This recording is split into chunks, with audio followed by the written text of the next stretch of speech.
Libro complementario de la Escuela Sabática. Capítulo 9. Controversias en Jerusalén. Hemos llegado al crucial ministerio de Jesús en Jerusalén, que incluye las escenas finales de su vida terrenal, conocidas como la Pasión, la Última Cena, Getsemaní, los juicios ante los judíos y los romanos, su muerte en la cruz, su entierro y la resurrección. Estos capítulos, Marcos 11 al 16, abarcan aproximadamente una semana, mientras que los 10 capítulos anteriores cubren un período de aproximadamente 3 años y medio. Esta ralentización o desaceleración de la narración indica que el evangelista considera estas escenas finales como las más cruciales del relato. Y con razón, ya que estos capítulos se centran en el estímulo de Jesús a los dirigentes de Jerusalén para que vuelvan a Dios y en la respuesta de ellos, que piden su crucifixión. Para algunos, estas escenas son el trágico final de la vida de un hombre bueno. Pero esa perspectiva pasa por alto la doble trama que se desarrolla a lo largo de estos capítulos, la voluntad del hombre contra la voluntad de Dios. La primera aparece en el proceso de quitar la vida al Hijo de Dios, pero la voluntad de Dios triunfa cuando Jesús es crucificado, llevado al sepulcro y resucitado. Cuando Jesús muere en la cruz, acepta el bautismo de sangre y se convierte en el rescate por muchos, Marcos capítulo 10 versículo 45, al ofrecernos la copa de bendición, Marcos 14 versículos 23 al 25, en lugar de la copa de sufrimiento, versículos 38 y 39. La voluntad de Dios alcanza su punto culminante en la cruz, y confirma la eficacia del sacrificio de Cristo en la resurrección. La entrada triunfal pocos días antes del Calvario, el ministerio de Jesús en Jerusalén comienza con su entrada triunfal, descrita en Marcos 11. Jerusalén está situada en la región montañosa del sur de Palestina, a una altura de unos 600 metros, muy por encima del Valle del Jordán, donde se encuentra Jericó, cerca del Mar Muerto. Jerusalén se asienta sobre varias colinas. En tiempos de Jesús, tenía entre 40 y 50.000 habitantes, no mucho para los estándares modernos. Pero, en el Imperio Romano de la época, representaba una ciudad de segundo nivel, solo inferior a Roma, Alejandría y Éfeso en cantidad de población. Jesús se acerca a la ciudad desde el este, desde el Monte de los Olivos, que se eleva por encima del Monte del Templo. El templo de Herodes dominaba el perfil de la ciudad, cuya superficie total era de unos 125 kilómetros cuadrados, 18 de los cuales correspondían al Monte del Templo. Pero, aunque este representaba alrededor del 14% de la superficie de la ciudad, sus enormes e impresionantes estructuras eclipsaban el resto de ella. En el lado sur del monte del templo estaba el pórtico real, una columnata o galería cubierta sostenida por 4 filas de 162 enormes pilares. La circunferencia de cada uno de ellos equivalía a 3 hombres con los brazos extendidos y las manos entrelazadas. Al norte, este y oeste del templo también había galerías cubiertas, cada una con 2 filas de pilares. La del este era conocida como el Pórtico de Salomón. Al norte se encontraba la fortaleza Antonia, donde estaban acuarteladas las tropas romanas, listas para sofocar cualquier disturbio en el monte del templo, Berech. 21. El monte del templo era realmente impresionante. El templo medía en sus puntos más extensos unos 46 metros de ancho y otro tanto de alto. El lugar santo medía 9 metros por 18, y el lugar santísimo, 9 metros de largo y 9 de ancho. La puerta de entrada al templo estaba cubierta por un enorme velo bordado con una representación de los cielos estrellados. Otro enorme velo cubría la entrada al lugar santísimo. El templo estaba construido con piedra caliza proveniente del lugar y decorado con oro. En su entrada triunfal, Jesús ingresa en el monte del templo por una de las 2 puertas del este de la ciudad, ya sea por la puerta de los leones o, más probablemente, por la puerta dorada, que daba directamente al monte del templo. Habría sido fácil para Jesús provocar un levantamiento o tomar el control del templo, pero, en lugar de ello, se retira con sus discípulos a Betania porque ya se había hecho tarde, Marcos 11 versículo 11. A la mañana siguiente, Jesús y sus discípulos se ponen en camino hacia Jerusalén, distante solo unos kilómetros. El maestro tiene hambre, ve una higuera cubierta de follaje y se acerca a ella en busca de algunos higos tempranos. Esto no era considerado robo. La gente podía saciar su apetito en el campo o el huerto de un vecino, por lo que la acción de Jesús no es inusual, Levítico 19 versículos 9 y 10, y capítulo 23 versículo 22, Deuteronomio 23 versículo 25. Sin embargo, no encuentra fruto, pues, como dice Marcos, no era tiempo de higos, Marcos 11 versículo 13. Pero entonces, sorprendentemente, Jesús maldice el árbol a oídos de sus discípulos. ¿Qué significa esto? Para destacar el significado de esta acción, el relato gira en torno a la entrada de Jesús en el templo. La palabra griega traducida aquí como templo es hieron, y se refiere a todo el complejo del monte del templo, no al edificio en sí, naos en griego. Jesús expulsa a los que compran y venden en el recinto del templo. Es probable que esto ocurriera en la zona del pórtico real, al sur del templo, donde tenían libre acceso tanto los judíos como los gentiles. Más cerca del edificio del templo había un muro bajo con inscripciones que advertían a los gentiles que no siguieran adelante so pena de muerte. La limpieza del templo por parte de Jesús crea animadversión entre los líderes religiosos. Comienzan a enviar grupos para enfrentarlo. De aquí, surgen los relatos polémicos de Marcos 11 y 12. Pero, antes de analizar brevemente estos relatos, es importante comprender la maldición de la higuera y la purificación del templo.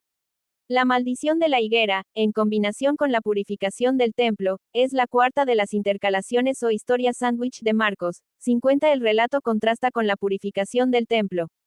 La ironía es que los líderes religiosos se resisten a la purificación del templo y conspiran para acabar con Jesús. Y es este complot el que convierte la limpieza del templo en una maldición. La muerte de Jesús pondrá fin a la razón de ser de los sacrificios en el templo y presagiará la destrucción del edificio mismo. Esto explica por qué la historia de la higuera maldita se incluyó en la narración de la purificación del templo. Historias de conflicto después de la purificación del templo, Jesús regresa al día siguiente, martes de la semana de la Pasión, y es confrontado por los líderes religiosos por sus acciones del día anterior. Le preguntan, ¿con qué autoridad haces estas cosas? ¿Quién te autorizó para hacerlas? Marcos 11 versículo 28. No esperan una respuesta, sino entramparlos sobre la base de lo que él responda. Pero Jesús demuestra ser más sagaz que ellos al preguntarles acerca del origen del bautismo de Juan el Bautista. Era una iniciativa celestial o humana. Demasiado tarde se dan cuenta de que los entrampados son ellos, ya que cualquier respuesta que den los pondrá en problemas. Si afirman que el bautismo practicado por Juan contaba con la aprobación divina, tendrán que aceptar su mensaje. Si lo niegan, pondrán en peligro su posición ante el pueblo, que ve a Juan como un profeta. Ante este dilema, optan por mentir y decir que no saben de dónde procede el bautismo de Juan. Esto permite a Jesús dejar sin responder la pregunta que le hicieron. Pero él no ha terminado. Cuenta entonces la extraña parábola de los labradores, Marcos 12 versículos 1 al 11. El Señor comienza con la descripción de una viña plantada por un hombre. La descripción tiene fuertes paralelismos con la parábola de la viña de Isaías 5. Cualquiera que conozca a ese profeta del Antiguo Testamento reconocerá el vínculo. La viña simbolizaba a Israel, Isaías 5 versículo 7. Claramente, los labradores representaban a los líderes religiosos judíos. El originador de la viña es Dios, y el Hijo amado es Jesús, el Hijo de Dios.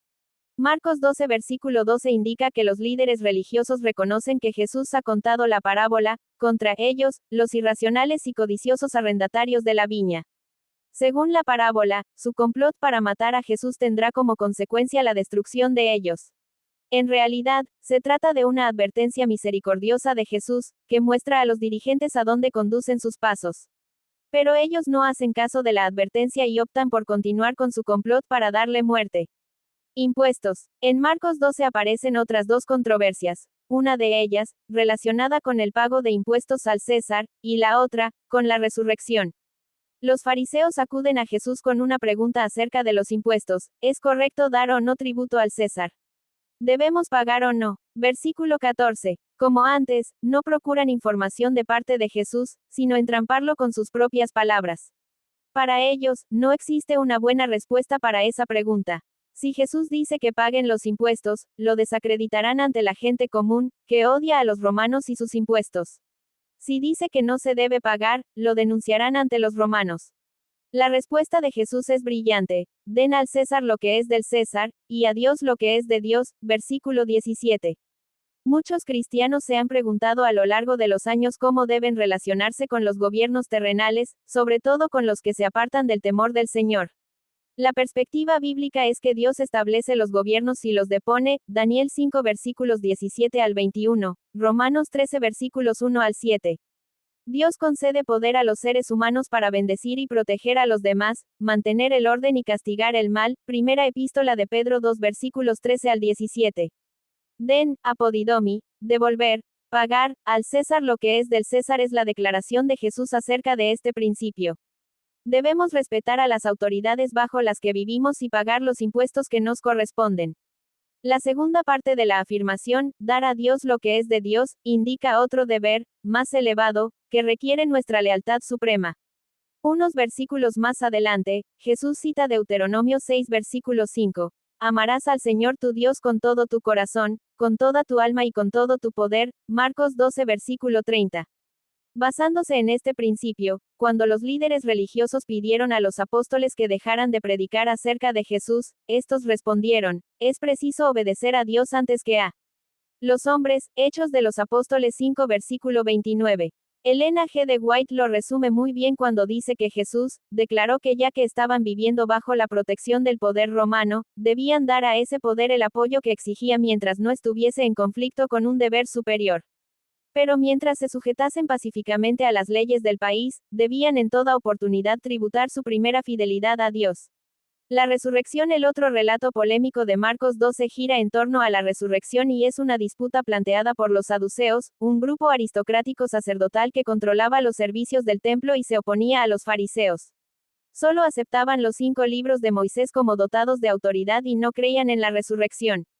Vienen a Jesús con una historia enigmática, probablemente una situación hipotética, diseñada para burlarse de la creencia en la resurrección. Y le preguntaron, Maestro, Moisés nos escribió que si alguno muere y deja a su esposa sin hijos, que su hermano se case con ella, para dar descendientes a su hermano.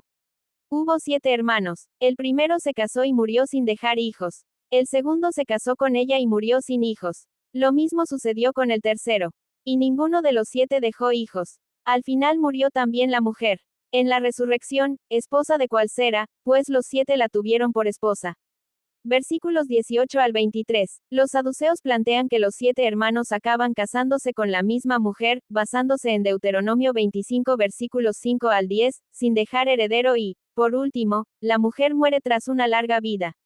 Su pregunta es la siguiente, ¿de cuál de ellos será esposa en la resurrección ya que todos los hermanos estuvieron casados con ella? Así, intentan desacreditar la resurrección, que promovería en este caso la inmoralidad, 7 hombres casados sucesivamente con la misma mujer. Jesús echa por tierra la hipocresía de ellos mediante un doble argumento. En primer lugar, afirma que cuando los muertos resuciten, ni se casarán ni serán dados en matrimonio. Nota los 3 aspectos de la respuesta de Cristo. Primero, afirma rotundamente que los muertos resucitarán. Segundo, señala que quienes resuciten no se casarán. En esa sociedad patrilineal, Jesús se dirige a la acción del hombre de buscar una mujer para casarse con ella, y finalmente, descarta la idea de nuevos matrimonios en el cielo. Dar en matrimonio, era la acción que realizaba el padre de la novia al aceptar el matrimonio de su hija, y eso no ocurrirá en el cielo. Pero ¿qué acerca de los matrimonios existentes? Jesús no aborda esta cuestión, aunque en el contexto de su argumento parece claramente afirmar que no habrá matrimonios en el cielo. Esta afirmación ha suscitado muchas preguntas acerca de nuestra felicidad en el cielo, preguntas que solo hallarán respuesta tras el regreso de Jesús. Pero una cosa es cierta, nuestras relaciones en el cielo cumplirán y superarán nuestras expectativas. Podemos confiar en que Dios cuidará de nosotros pues sabe que nos hará felices. La segunda parte de la respuesta de Jesús a los saduceos se basa en el Pentateuco, los 5 libros de Moisés. Él cita Éxodo 3 versículo 6, un pasaje que ellos aceptaban como autoritativo, y señala la declaración de Dios de que es, Dios de Abraham, de Isaac y de Jacob, Marcos 12 versículo 26. Jesús simplemente dice que esos patriarcas volverán a vivir en virtud de la resurrección. Dios no es el Dios de los muertos, sino de los vivos. En esta línea de pensamiento, Jesús es coherente con el principio rabínico de argumentación según, lo que confirma lo más general también es cierto acerca de lo particular. Esto es así porque lo particular es un ejemplo de lo general. En este caso, puesto que Dios es el Dios de los vivos, el término general, también debe ser cierto que es el Dios de Abraham, Isaac y Jacob, el término particular. Así, estos patriarcas, junto con el resto de los justos muertos, volverán a vivir en ocasión de la resurrección. Si crees que este estudio bíblico te fue de ayuda o puede servirle a alguien que conozcas, suscríbete, dale like y comparte, así ayudas a que este mensaje llegue a más personas.